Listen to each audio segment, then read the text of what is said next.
Hello everyone, today I'll show you how to replace the battery in your Flytech PB63D31 tablet. Let's get started. First, flip the tablet over and remove the battery cover.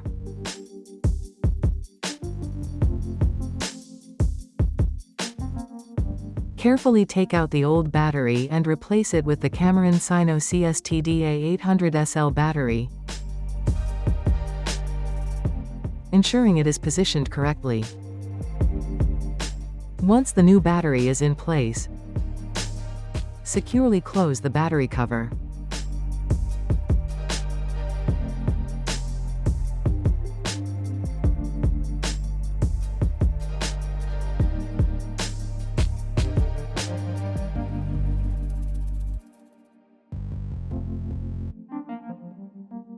And just like that, you've successfully replaced the battery in your Flytech PB63D31 tablet.